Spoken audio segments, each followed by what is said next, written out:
यह सृष्टि के आरंभ से पहले का रहस्य है, जब समय, जीवन और मृत्यु सभी भगवान शिव के नियंत्रण में थे।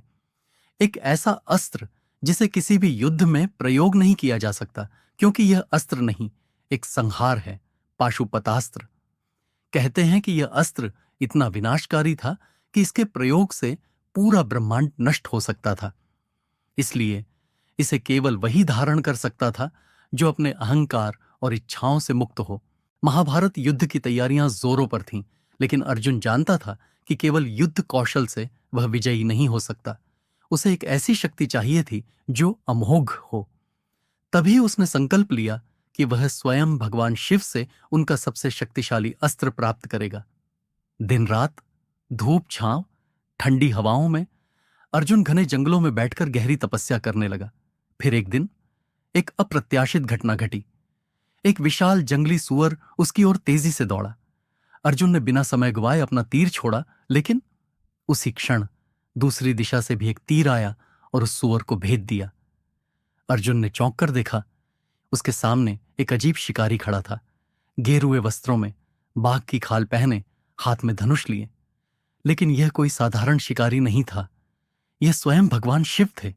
अर्जुन, तुमने धैर्य और तपस्या की कठिन परीक्षा पास कर ली है।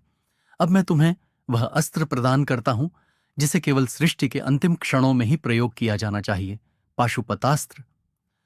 भगवान शिव ने अपनी हथेली उठाई और एक अद्भुत दिव्य ऊर्जा का गोला प्रकट हुआ। वह धीरे धीरे एक सुनहरे ज्वलंत तीर में बदल गया, पाशुपतास्त्र। अर्जुन ने दोनों हाथ जोड़कर इसे ग्रहण किया, लेकिन तभी भगवान शिव ने गंभीर स्वर में कहा, याद रखो अर्जुन, यह अस्त्र केवल तब प्रयोग करना जब और कोई विकल्प न बचे। यह अस्त्र केवल सृष्टि के संहार के लिए है, युद्ध जीतने के लिए नहीं। अर्जुन ने सिर झुकाया, इस महान उत्तरदायित्व को समझते हुए। लेकिन अर्जुन अकेला योद्धा नहीं था जिसे यह अस्त्र प्राप्त हुआ था। कहते हैं त्रेता युग में भगवान राम ने भी इस अस्त्र का प्रयोग किया था। लंका के युद्ध में जब रावण की शक्ति अजेय लग रही थी, तब भगवान राम ने दिव्य मंत्रों से इस अस्त्र का आह्वान किया। आकाश बिजली से भर उठा, समुद्र में तूफान आ गया और पृथ्वी कांप उठी। यह अस्त्र इतना शक्तिशाली था कि स्वयं देवताओं ने भगवान राम से प्रार्थना की, हे राम, इस अस्त्र का प्रयोग मत कीजिए, इससे अनावश्यक विनाश हो सकता है।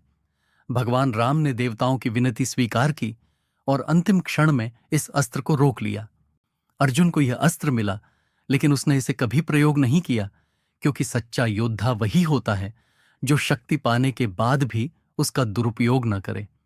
और यही पाशुपतास्त्र की सबसे बड़ी सीख है, शक्ति और संयम का संतुलन। तो क्या वास्तव में यह अस्त्र आज भी कहीं छिपा हुआ है? क्या कोई और इस रहस्य को जानता है?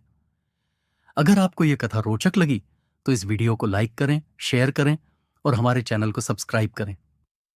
अगले एपिसोड में हम और भी अनसुने रहस्यों पर चर्चा करेंगे।